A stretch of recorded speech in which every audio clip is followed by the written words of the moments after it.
Necro Thursday. Welcome to the Necromaniacs Horror Podcast. How's it going, Mike? It is going well. This week you got me, Mike Scandato, along with Mr. Hill. And tonight is Walpurgis not the apparently one of the most evil nights of the year. So of course we have to, record Necromaniacs podcast. Yeah. But great record by the Greek black metal band Varathron, by the way. Walpurgis, great record. Walpurgis not. However the hell you pronounce it, Mike. Whatever it is, it's a great record. But yeah, dude, it's starting to feel like spring has sprung, and I'm looking forward to the coming seasons, Yeah, definitely. I mean, it's today. Yesterday was hot as hell in New York area, and today was kind of crappy. And then I looked at the weather, and of course, it's going to be crappy for a little bit, and it is what it is. Hopefully, it'll just settle at some point in May, which it usually does. Every May, at some point, the weather just kind of takes that nice turn. Yeah, I thought it was kind of pleasant today. I mean, I was out here in Jersey City, I it seemed like there was some sun. I worked at home today, so it was I had the window open and it was nice. Yeah, I had to go into the office in Manhattan today. Um, I gotta say, the only good thing I miss about the old pandemic days was not having to trek into the city. I'll always miss that. Yeah, that was kind of nice. But yeah, for me to get into our office is like I could if there wasn't the Hudson River there, I could walk to work basically. Oh wow, that's awesome. Yeah. Very cool. Yeah, I'm technically, I might be able to see where you live from where I am at Hudson Yards. So yeah, I see that shit every day. Mm, totally. Yeah. But yeah, things are good, man. You know, trudging along with our Miami Vice viewing, and I'm enjoying that. And our Poirot viewing on BritBox, Stella and I, and I'm loving the X-Men '97, and what else am I watching? The Jinx Part 2 on HBO. I want to see that, the Jinx. Mm. Yeah, definitely. That's the first one was cool. Yeah, no, if you like that, you'll definitely like this. There's a lot, apparently much more to the story, and a lot more behind the scenes stuff, and it's definitely for fans of the original. If you miss the original, you should definitely not watch this. You'd have to go back and watch the original from, I don't know, like 8 years ago, whatever that was. But I actually started to kind of rewatch it, and I was like, you know what, I'm caught up, I'm good, I know exactly what's happening. So yeah, enjoying it nonetheless. Have you seen Baby Reindeer on Netflix, or have you heard of this thing? Yes, I have, and I started watching it. Okay, and it was so like uncomfortable Yeah. that I stopped watching it. How about that, Mike? Last night, we watched, like, I started hearing about this on various different places, on different podcasts, and saw Mhm. something, read something online about it. And last night I came back from the gym and having some dinner, and Tina had it was like, oh yeah, I heard of this thing called Baby Reindeer. Let's watch it. So I was like, oh yeah, I wanted to see it. So Yeah. Hmm. dude, I was sucked right in, and it is literally the most uncomfortable thing I've ever seen, and it gets dark. Yeah, that's the thing. Like, I think maybe it was the mood I was in when I put it on, that I thought it would be one thing and it turned into something else. And I went, you know what? I'm going to put on something else. So I think I am going to go back to it, mood pending. Um, a bunch of co-workers were talking about it, and that's how I heard about it. They were talking about a week or so ago. And the way they described it, I was like, huh, okay. It almost sounded like something that wouldn't be on Netflix in a weird way, right? And I heard it gets darker and darker, and I was just like, I don't know. I think I was just not in the right mood. But I Yeah, think I'm gonna go back to it, um, because I am curious as to where it goes. man, I tell you, it's heavy, dude. It's very, very heavy, very dark, very uncomfortable. it's a real life horror story, really is, you Yeah, know. yeah. And if Um, you guys out there have seen it, you guys know what I'm talking about. And they go there, dude. They go there, and it's a true story. I don't know the comedian. He's some British guy. Um, I don't know him. I never heard of this guy before. Maybe he's Me big in neither. England, Yeah. but apparently this is all true story stuff that's happening to him. And apparently there's a big backlash against him too because of the subject Mm, matter, and like people are trying to say he's a misogynist. I don't know, whatever. But it's like it's mm. it's very uncomfortable, um, dark as hell, and just I didn't feel good after I watched it. We didn't finish it. We got 3 more episodes, and I'm probably going to finish watching the rest of the episodes tonight. I Oh didn't, I didn't no. feel good, man. I felt like disturbed by the whole thing. Yeah. I'm like losing my tolerance for this stuff. I mean, I don't know, right? It's like it just seems so real and so uncomfortable, and it just I don't know. Like I just maybe I just was at a moment for in a mood for something lighter. Maybe I Yeah, don't know. no, that I get that. I'm saying I prefer like like cosmic horror and like more weird stories and things like that, and Right, vampires right. and all that, obviously. But just so many people have been talking about it, and Mm. usually that makes me not want to watch something, but it Yeah. got a really good referral from the Evolutional Horror podcast, and usually they're very much on point. And Hmm.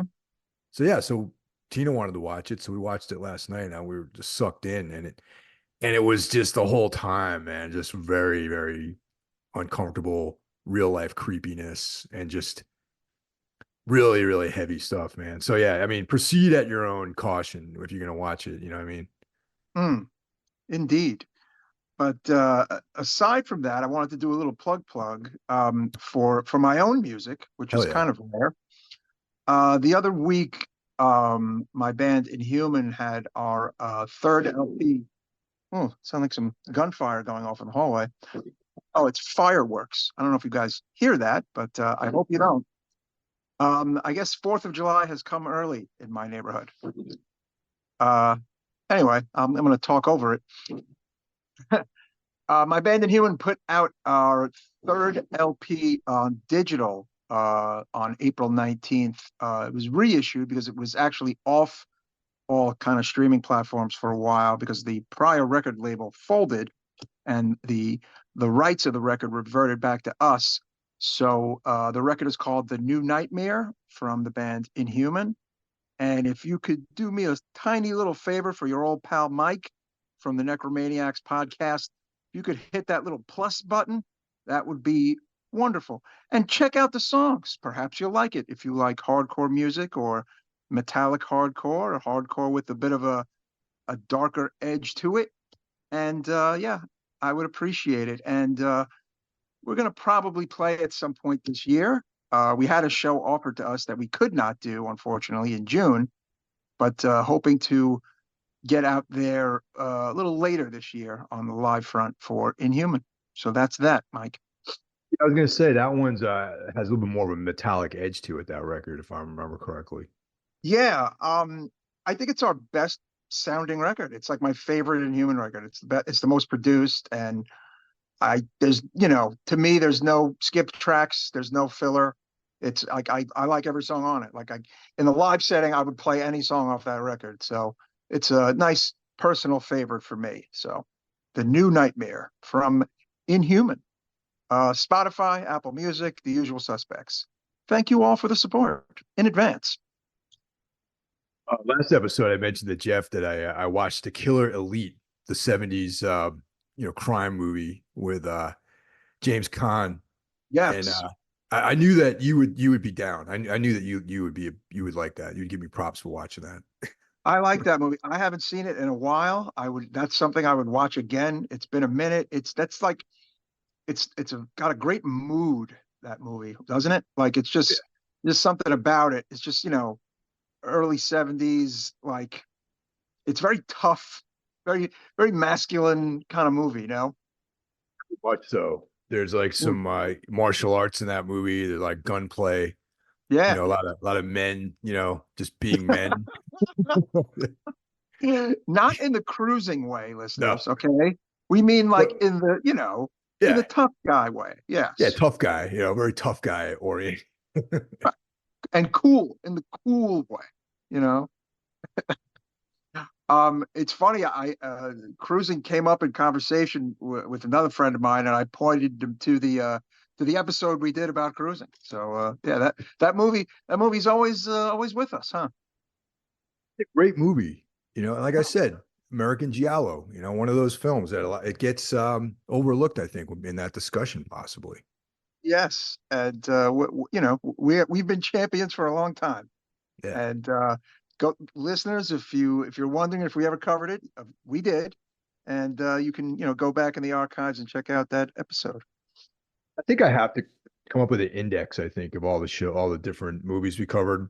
It's, Mm. it's like, and put that out there because we have stuff we used to do 3 movies a night and record episodes like every like 6 weeks or something like that, or two Yeah, months. yeah, it's true. We 3 to 2 to 1, and Yep. it was the going down to one was the best idea.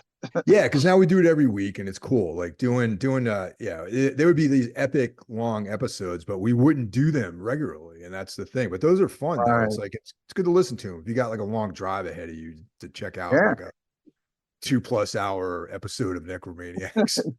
Yeah, we did a thing about the RoboCop movies, and I remember those were fun. Yeah, yeah. But before we get too deep, let's give shout outs, man. But first, before we shout out the Horsemen, I want to shout out the Legion itself, honestly. Hmm. Mm. Dude, the Legion, the Hmm. guys, the fans, the members of the Legion. I just got to give you guys my respect and my gratitude for the support you guys have been showing for all the shows. And thank you so much. Yeah, man, definitely the Necromaniacs Legion. I like it. New Yeah. phrase. Let's go. And then Uh, of course the rest of the guys in our crew. There's a mhm. crew where no one gets beat up and there's no crimes being committed. You know what I mean? That's right. That's right. Yeah. No secret handshake. No colors, like none of that kind of stuff. No, no. Hmm. Um, so kicking things off, every other Monday we've got Horror Wolf 666 brought to us by Brandon Legion. And it's another horror podcast. Except Brandon has his show is focused primarily on interviews with filmmakers, actors, and anyone involved peripherally or directly with the horror scene. Hmm. And on Tuesday, folks, we have the greatest metal podcast in the land, otherwise known as Into the Necrosphere. All your extreme metal needs, interviews, reviews, news rants, which are my personal favorite. So support Jackie and Into the Necrosphere podcast. What about Wednesday, Mike? Wednesday is Everything Went Black, which it's a show about nothing and everything. Hmm. So Yeah. it's like it's a mixed bag, man. You get well, lately a lot of literature, a lot of literary discussions. You get interviews and discussions with other people who make music. You got filmmakers on there, you got MMA fighters, you got Muay Thai specialists, you got a very, very broad swath of entertainment on Everything Went Black. Awesome. Coming to you on Thursday, it's the Necromaniacs podcast. New episodes each and every Thursday, meeting all of your horror needs with myself, Mr. Hill, and our buddy Jeff Kashid. That's the Necromaniacs podcast on Thursday. On Friday, who do we got, Mike? Spitball Media, which Uh, features your brother, John Draper. that, yes, John Draper. John Draper is on a lovely vacation with his wife right now. But of course, I'm still hearing from him via text. He actually called me when I was on the train, or I couldn't get to his phone call. I'm just like, why is he calling me on his vacation? But he's having a good time. Cheers to brother John and Shaheen and B Show and Spitball Media. Saturday, take a break, go out. Spring is here. Go to the movies, see some bands, hang out with your pals. But come back to the podcasts on Sunday because on Sunday we have Soul Knocks by our friend Carl Hikara, right, Mike? That's right. And I've been really enjoying his. I mean, I listen pretty much everything, all of his shows, but his stuff has been really interesting lately. And Carl and I also collaborate on Darkness Weaves, which we switch out every month, which podcast does the episode. And Mhm. it's focused on the work of Carl Edward Wagner, an author of weird fiction and dark fantasy. And currently we're covering the Kane short stories. And Kane is his sword and sorcery character. Even though it's very Conan-esque, the stories are very much horror stories. So Oh, imagine cool. horror stories, dudes with swords, Hmm. magic, women whose tops like miraculously open to expose breasts, like things like that. All the good Surprise, things. surprise. Yeah. Yes. Well, that's cool. I mean, that's a part of what that genre is all about, in my opinion. Yeah. You know, and then out there And on his own with hmm, no supervision at all, we have Iblis Manifestations brought to you by Cheyenne of the great band Trivax. And Trivax's last record figured pretty high on my top records of 2023 last year. yeah, they are a great band. Currently doing some dates with Diocletian from New Zealand, Oh, yeah. another sick band. Yeah. From what I understand, according to my Facebook feed, the shows are going well. So cheers for that. I'd like to see Diocletian over here in the States at some point. Yeah, I saw them fucking 10 years ago. It does not feel like 10 years ago, but I saw them 10 years ago at MDF and they were fantastic. I do believe they said something on either their Instagram or Facebook that they're coming to America next year. So I guess we will see. Right. Mm. And there you And have it, so folks. Yeah, we have if you want to get a hold of us, well, in a way, you can get a hold of us on the Necro phone. You can leave us a voicemail. You might call this number, no one's going to answer. It's going to go to voicemail. right. And that number is 908 913 0782 908 913 0782. And you can drop us a line, leave a message, give us recommendations, commentary on the past episodes, whatever you like. And this week, we have none other than Ralph Schmidt giving us a call. That's right. Horseman member. I'm gonna say horseman member, Mike. Yeah, Yeah. no, definitely. Yeah, he might have started out as a known associate, but then he got jumped Mhm. into the gang, He's in the So gang. now, Yeah, he's a yes, part of the gang. Hmm. so he's official now. He's got his stripes. Yep. Hello, this is Ralph from Germany. Someone you might know or you might not know. It's been time and I needed to call this hotline. And first of all, I just listened to the Late Night with the Devil episode, and as always, fantastic coverage, fantastic movie. And I wanted to give my ideas on the skeleton character, which Mike and Jeff talked about. I'm a big fan of Edgar Allan Poe's. Mike Hill would even consider me a scholar of Poe. The first thing that I thought watching it and the way the skeleton character sits in the audience is the Mask of the Red Death. Watching in the middle and just being there, staring.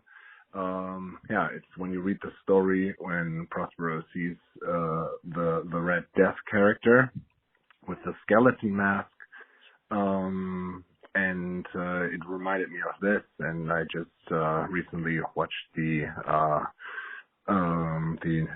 Edgar Allan Poe themed show, which whose title the title I'm forgetting, and you have this character looming in the Red Death mask again, a skeleton mask, yes. So kind of maybe a nod to this, that death is looming and sitting in the audience, watching as everything goes to pieces. But great movie, and overall, I have to put out again. You're covering a lot of great international movies.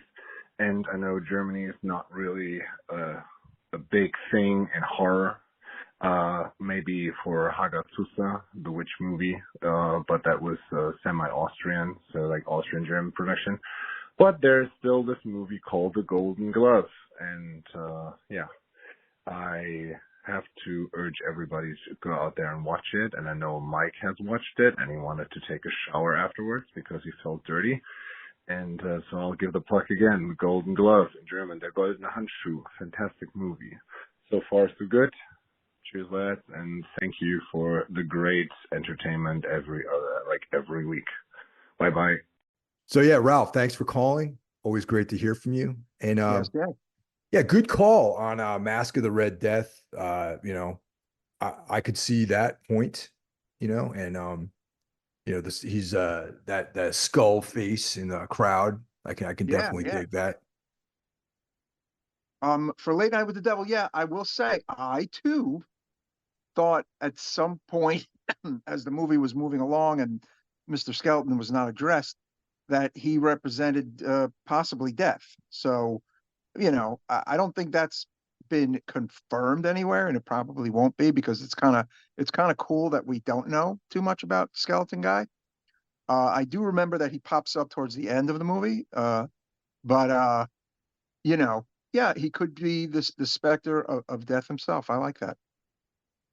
I saw that motherfucker. I knew there was. I thought he would play a larger part in the overall story, Right. but yeah. Yeah, me too. Me too.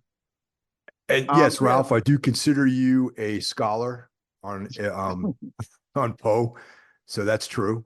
Yes, you're the most knowledgeable person I know on Edgar Allan Poe. So there you go. Mm. And you know what, man? Though Russia, yeah. What am I talking about? Russia, Germany. um, Germany, interesting when it comes to horror because Buchterite too. Mm. The necromantic guy. Yeah, he's one of the few people like I know, like I like Germany and horror is like I don't get it. I don't. It's not that I don't get it. I'm not aware of it. I mean, hell, there could be five marquee directors, and I only know one of them. But yeah, Yeah, but that movie, The Golden Glove, though, I don't know if you've seen that or not, but it's a harrowing story, man, for sure. is it like one of those really dark movies that's like a drama and a horror movie, like one of those deals? Yeah, it's kind of like Henry Portrait of a Serial Killer, except it's not, not made that way. Like Hmm. Henry has got its own style, and this one's a little bit more. It has that same disgusting feel, like when you're watching Henry Portrait of a Serial Killer, you just feel bad, and that's kind of what the Golden Glove makes me feel. Got an interesting title, The Golden Glove. Hmm. Yeah. It could be anything. Yeah. Well, I think if I remember correctly, it was on Shutter for a while. I don't know if it's still on Shutter, but that's how I saw Okay. Perhaps I will check it out. it. Although I'm trying to avoid feeling horrible. Yeah. I'm trying to avoid it. So that But brings us to yeah. this evening's episode. We're going back to 1972. We're Mhm. going back to Italy, the Yes, we mother. are. Yeah. For Lucio Fulci's "Don't Torture a Duckling," That or is right. non non si sevizia un paperino. It's funny. I forgot that I actually have a nice vinyl soundtrack of this puppy on red vinyl that I got back in 2019. And I looked it up on Discogs and it's like going for like $80. I'm like, all right, go me.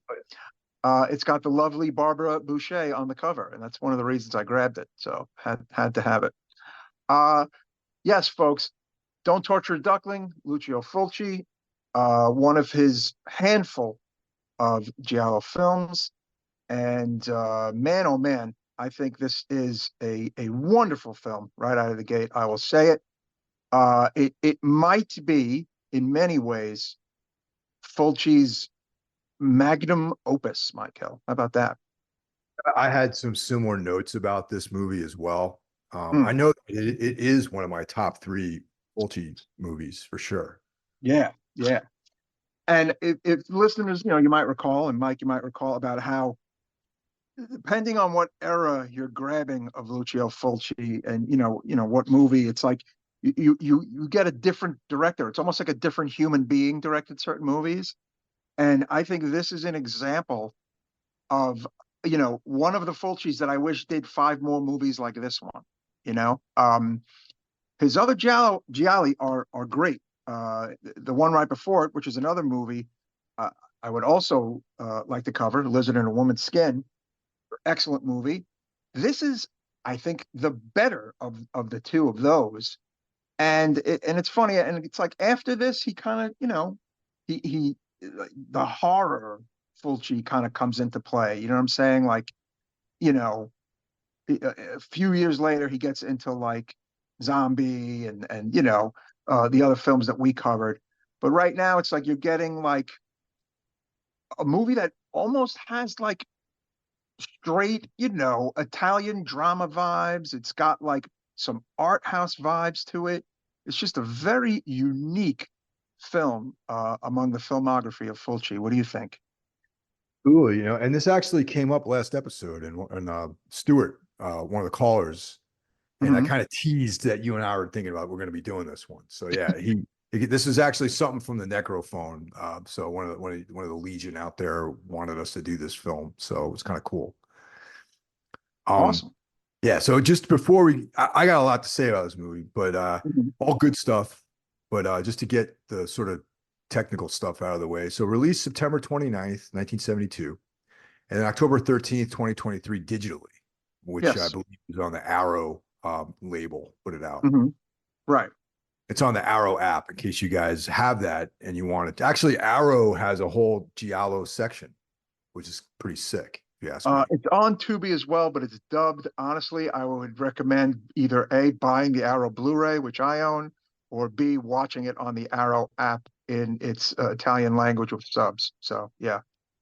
Can't stress enough if you are a true fan of this type of stuff to go to the Arrow app because it has a Mhm. wonderful selection of Italian horror, giallo, and other genre films, and it's fantastic. I love it. Mm. So the film is 102 minutes long. It's Mhm. directed by Lucio Fulci, screenplay by Fulci, Roberto Gianvitti, and Mhm. Gianfranco Clarici, and the Mhm. music by the great Riz Ortolani. Yes, another excellent score. Love him. Yeah. Regarding the cast, man, oh man, banger Italian giallo genre cast. We have the lovely Florinda Balkan as La Massari. Oh boy, we're going to be murdering Italian names all night. But Florinda Balkan is the witch lady. How about that? She's the witch lady. Quickly, there you go. That's what she is. And of course, she's the star of Lizard in a Woman's Skin. The extremely lovely Barbara Boucher as Patrizia. Barbara Boucher, okay, if Edwige Fenech is number one, Barbara Boucher is 1.5. I mean, she's just a stunning woman, and she made all these cool movies in the 70s in Italy. And man, oh man, big fan. Uh, Another banger Italian actor in this, Thomas Milian as Andrea Martelli. Thomas Milian, a rare turn in this movie. He plays it like a good guy instead of like some crazy scumbag criminal, crazy cop guy. He's like a fairly mild mannered reporter in this. And then we have Mark Porrell, our buddy from The Psychic, Mike Hill, who plays the priest, Don Alberto Avallone, and Irene Papas, who plays his mother, Aurelia Avallone. Yeah, and you have the Riz Ortolani score. It's just, you know, aces as far as Italian cinema goes for me. Great cast. Um, Mhm. Tomas Millions got a powerful mustache too, by the way. Yes, he does. He's rocking the very powerful, you know, Beastie Boys sabotage-esque mustache, I will say. Yes. So some of the commentary about this film, it's like you were mentioning, it's so interesting because it's it has that Italian drama cop movie vibe to it, yet Mhm. it is clearly a giallo slash horror film because you Yeah, and also then you also have this not so much a supernatural element, but you have mhm, like the perception of there being a supernatural element to it. And you got this kind of vaguely anti-Catholic vibe. Um, mhm, there's violence. You got murdered kids. You got yeah, voodoo dolls. You got all kinds of like very creepy stuff that verges almost on like a folk horror in some ways too. Yes, there's also, mild pedophilia, Yeah. mild, let's just Oh yeah. say. There's, it's funny. I was reading somebody described it as a movie that is much an Italian rural drama as it is a Giallo film, and yeah, I mean, it's got a lot going on. Um, it's not just some kind of Rome set slasher. It's got layers to it, and it is, loaded with red herrings. I mean, until we know who the killer is, the killer could be quite a few people. Mike, what do you agree with that? There's definitely some misdirections in this film, and also at the end, the reasoning, and we'll get to that too, for the murders is yeah, it's like I was saying, it's almost like this commentary on the Catholic Church in a way too, Yes, that's and there. the Yeah. religious sort of zealotry of rural Italy, Hmm. So yeah, the plot follows a journalist investigating a series of child murders in an insular Italian village whose residents are riddled with superstition and mistrust. That's, basically the tip of the iceberg. It involves mainly three young boys in this village who get murdered, but it starts out they're kind of taunting this local village simpleton who we meet, and then we meet La Magaria, who is the local witch, gypsy, who's conducting kind of black magic ceremonies. So it's like you have, you're casting your suspicions on her, you're casting your suspicions on the local simpleton, and then out of nowhere we meet the beautiful Barbara Boucher, who is sitting around naked in her apartment for no reason whatsoever, who has a young boy bring her orange juice in a very strange scene. So you're casting some shade on her. We have a priest. We have the priest's mother, who's a bit shady. And hell, even Thomas Million, you could say, as the newspaper reporter, he tampers with some evidence. So there's so many potential quote unquote killers, Mike. Right? Yeah, exactly. And Million, his character doesn't he like sneaks into like this police crime scene through a window or something like that. And he's like, Right. Right. yeah, he even enters into this conversation like in a very shady way, kind of like, like sneaks in, through a window into someone's crime scene, basically. Oh yeah, totally. Interesting thing about this movie, it was released in September of 72 in Italy, had a very limited European release because of its Roman Catholic criticisms. It actually was never released in America until 1999 when Anchor Bay, the awesome Anchor Bay, put it out on DVD and VHS. Yeah, I kind of didn't realize that pretty much no one had seen this Fulci movie in America until then. And it was not even all that seen in Europe until then. And of course, we have the huge, DVD explosion of the early O's, where I think I first saw this movie around 2001 from Anchor Bay on my Anchor Bay VHS that I bought back then, or 2000, 2001. Um, and then Blue Underground reissued it in '07. And then Arrow put out this gorgeous Blu-ray DVD combo of it, which is the one I have. Um, Talking about the Catholic Church stuff, yeah. Another little factoid is that, like, Fulci kind of got in some trouble with this movie with not just the Catholic Church. He got in trouble with like Roman police, Italian police, due to that, very sketchy nude scene in the beginning of the movie, Mike, because they felt that it was, he might have abused or exploited the child, but apparently the child was actually not present in that scene with Barbara Boucher. He used a little person as like a kind of like a double, basically in like the close up parts or whatever, the cutaways, and Yeah. that he assured the authorities that the young actor was not traumatized in any way. Pretty Yeah, I read interesting, the huh? same thing. I read that as well. That but but that's this film. Kids are, in the film, kids are murdered. they're sexually sort of Yeah. traumatized by being, the naked woman and the young kid together in a room. But yeah, I read the same thing that a little person was used as a body double. Yeah, And, yeah. Because I totally thought that as I rewatched the movie. I was just like, man, oh man, the 70s were just truly the Wild West, as I always say on the show, you know? But well, exactly, man. I'm kinda, like, man, those Italians are wild, man. But this 9-year-old kid being the same, you're looking at this naked woman, this full-grown naked woman. and then of course it reminded me of that, that very awkward moment in Little Girl Who Lived Down the Lane where it's clearly not like that weird body double moment in that movie. Remember that scene? That was great. It was like Jodie Foster, and then they cut away, and there's like literally like It's this like a chick who grown looks like woman, yeah. she's like a grown woman who's like a stripper or something like that, with like platinum blonde hair. I think she had like a tattoo on her shoulder or something. Yeah, who knows? But I mean, so apparently, folks, there were some morals in the 70s. How about that? It's that they didn't do what you think they did. I'll Um, bring up yeah, another interesting point too. It's like, so The Psychic came out in 1977, right? yeah. Yeah, this came out in 72. Mhm. There's kind of like, it's funny because that movie is way more subdued than this film, yet Mm. there's similarities between the two tone wise, I feel like.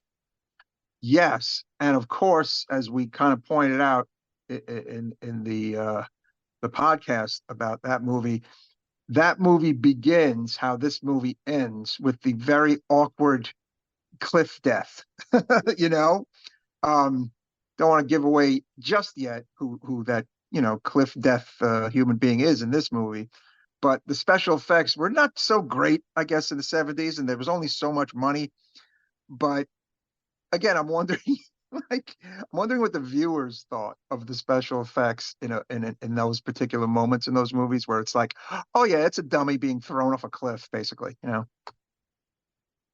this film definitely, though it is a lot of drama, similar to The Psychic. There's a lot of dramatic Mhm. elements to it, and a lot of exposition and stuff like that. But the violence is pretty extreme, really, if you think about it. Like the horror elements in this are even though they're not supernatural, there's a perception of supernatural things, but when there's actual violence, the violence is pretty intense, I think, in this movie. Yeah, well, all the young boys are choked to death, by gloved hands. Um, Again, that's not super over the top, but there's a very over the top scene involving Florinda Balkan's witch character where she is beaten to death and they show it. Um, it's that is the harshest scene in the movie, and I would say that the second most harshest scene in the movie is that bizarre ending scene of the killer going down the cliff with the close-ups of his face, getting mangled. And again, although it's clearly a mannequin or a dummy or whatever, it's kind of rough looking. It's still kind of jarring.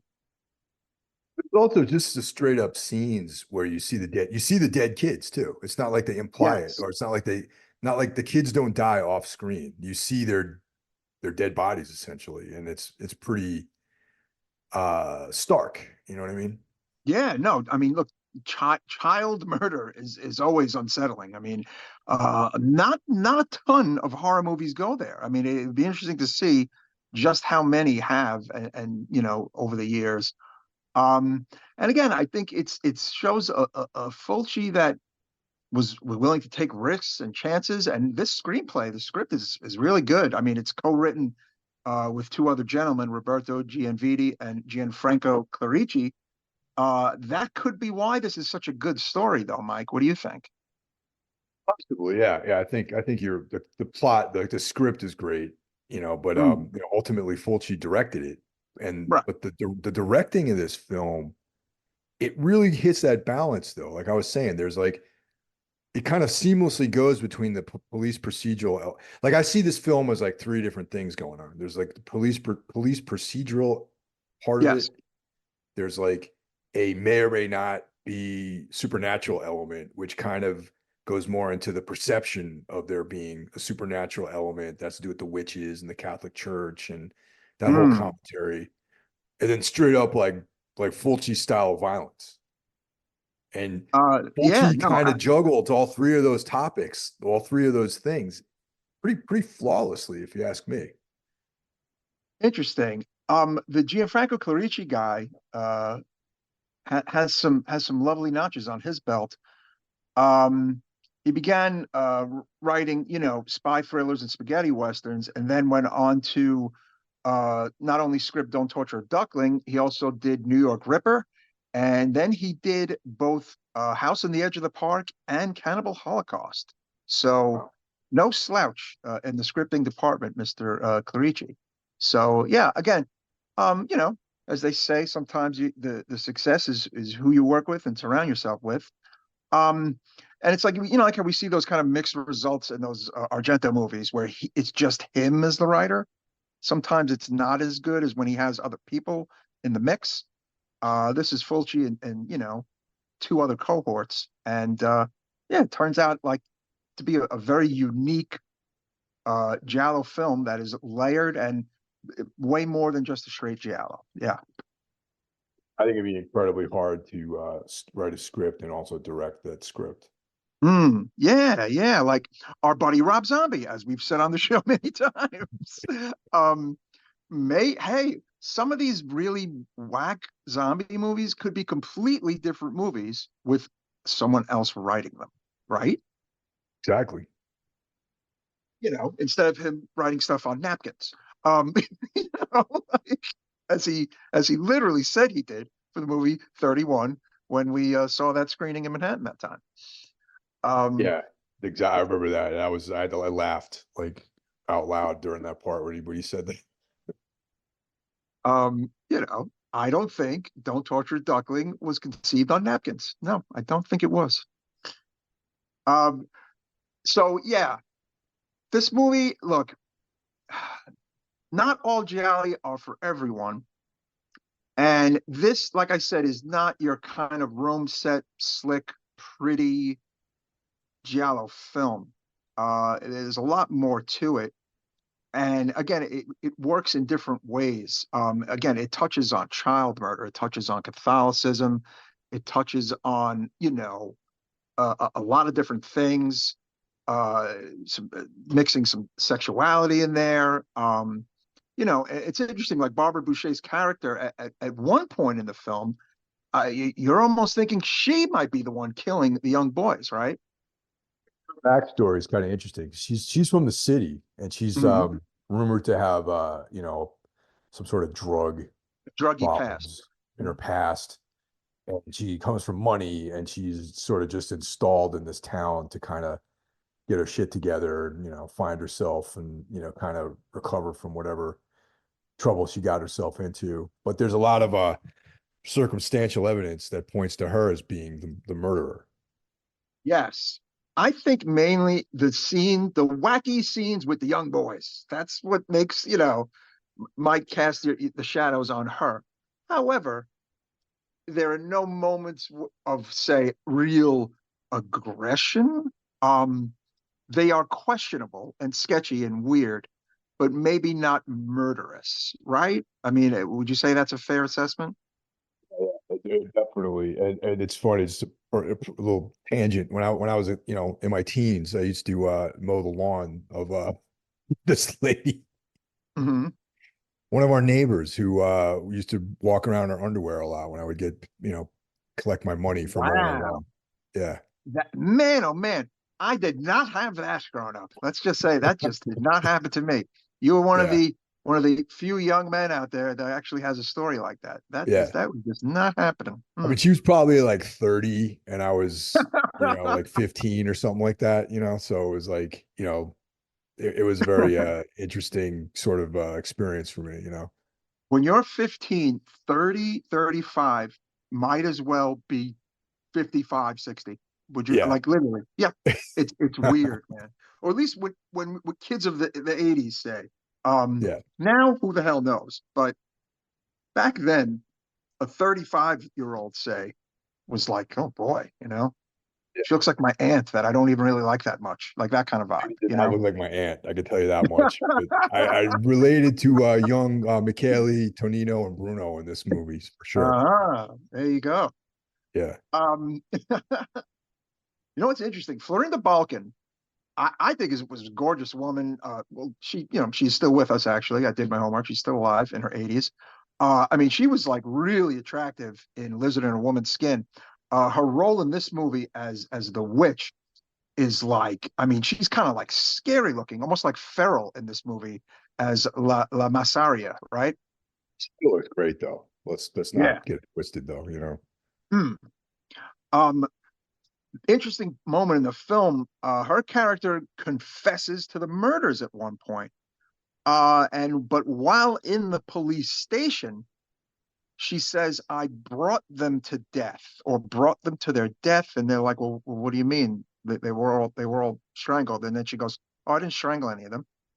And they're kind of confused. And basically, she basically kind of put hexes on them and made the dolls for them and kind of like put pins in the dolls. And one could say, in a way, she kind of led the path of destruction. However, she did not kill any of these children, right, Mike? It's so much.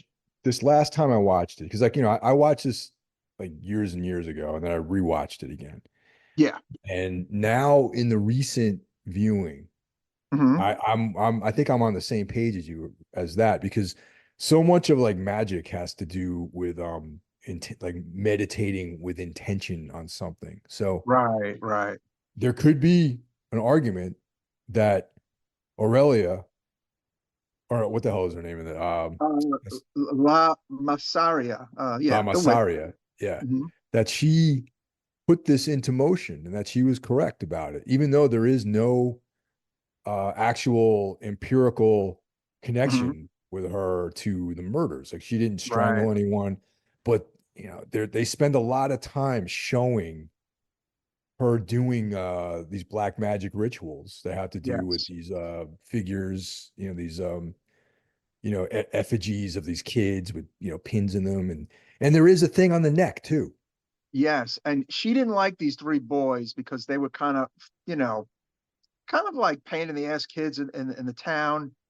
And they would kind of give her shit. And, they she didn't like basically. I think they kind of dug up some of her stuff. Like, they were pains in the ass young boys. I mean, yeah, that's what they were. Um, but the thing is, she's not a murderer. And when she's cleared of the crimes, sadly, after the police, kind of confirm her innocence, she's only, guilty of voodoo dolls and black magic rituals, basically. Some of the townsmen beat her to death, and it is a rough, rough scene, as I mentioned before. Um, Although the town kind of thought she was the murderer, sure enough, there is another murdered boy the next day.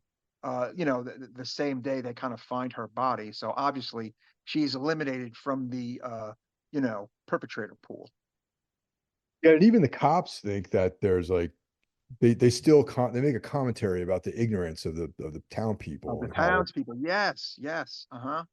yeah, and Again, another little layer. Yeah, yeah. yeah, there's like a lot of layers to this, like we were saying earlier, and it's just so interesting because you know, I mean, you have a grandmother that was from Italy in your family? Yeah, my great grandmother Annette Scondato was from Sicily. She came here as a teenage girl on a boat. Yep. My grandmother and my great grandmother both from Italy, Hmm. and their version of Catholicism was right around the corner from witchcraft, if you ask Oh me. wow, interesting. Wow, that's cool.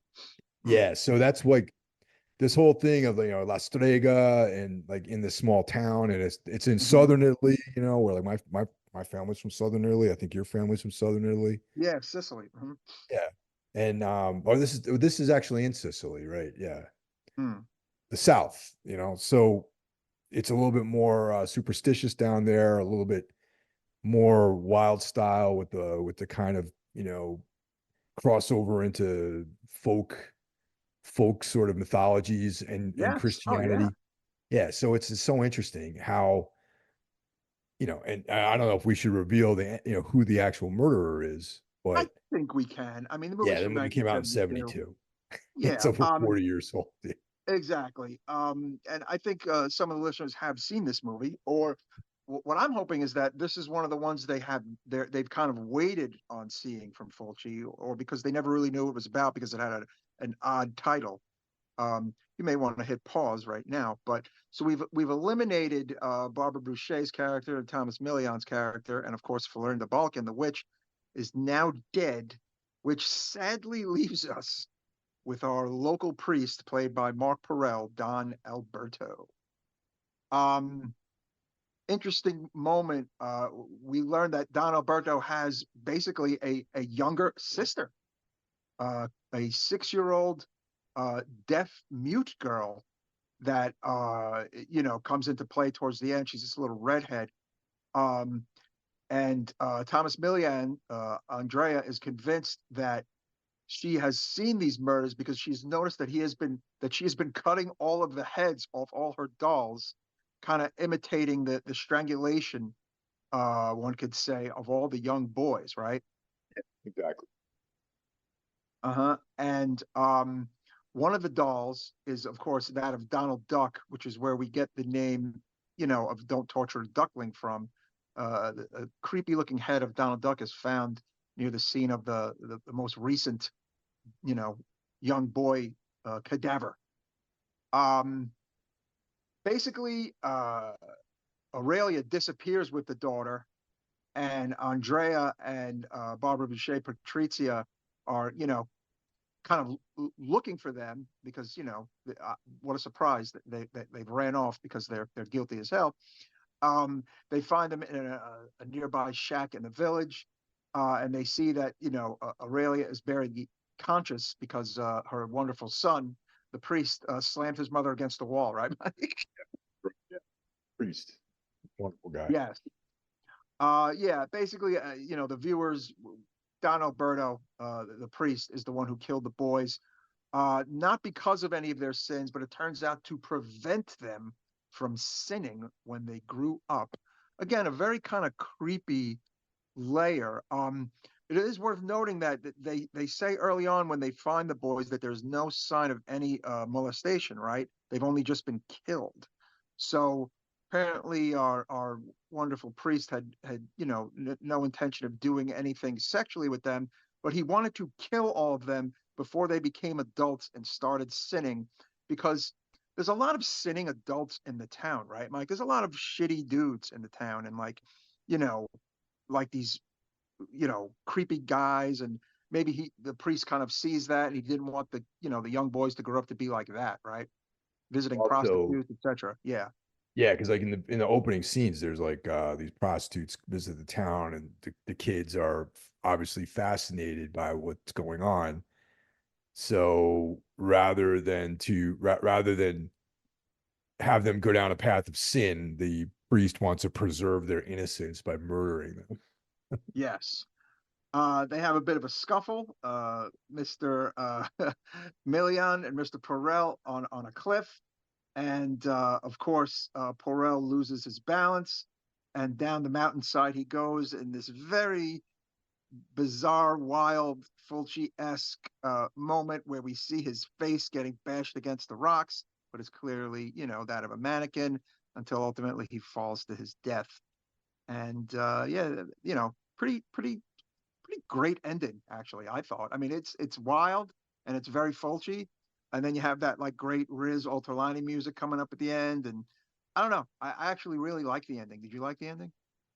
Because even the mannequin getting his face getting smashed on the cliff, I think is great. I don't know, man. I like that kind of stuff. You know what I mean?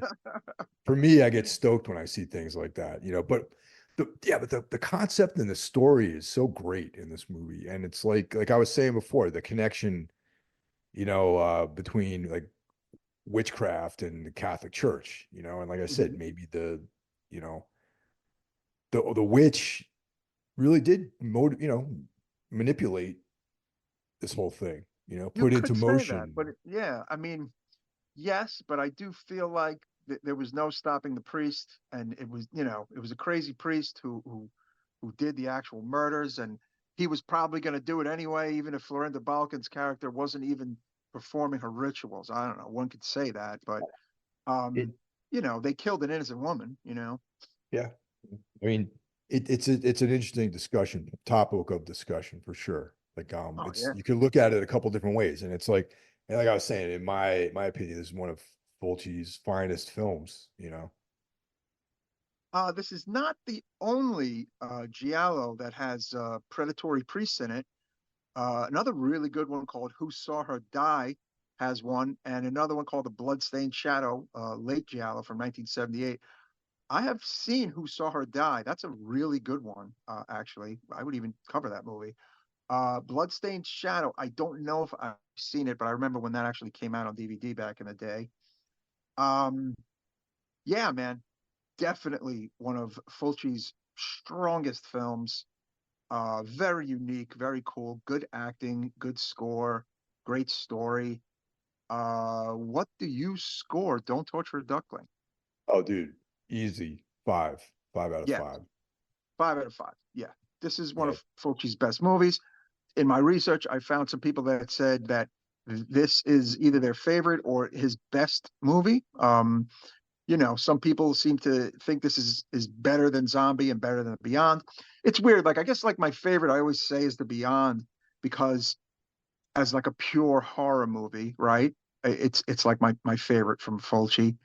Um, but as like a movie like that has, way more to it than just being a horror movie. I mean, you have this movie, and then of course like the psychic is really cool. And it's funny, I saw some people post that now that Tarantino's last movie is not the movie critic, they're like, oh, maybe he'll finally remake the psychic that he threatened to all these years ago, although I feel like that's not going to happen.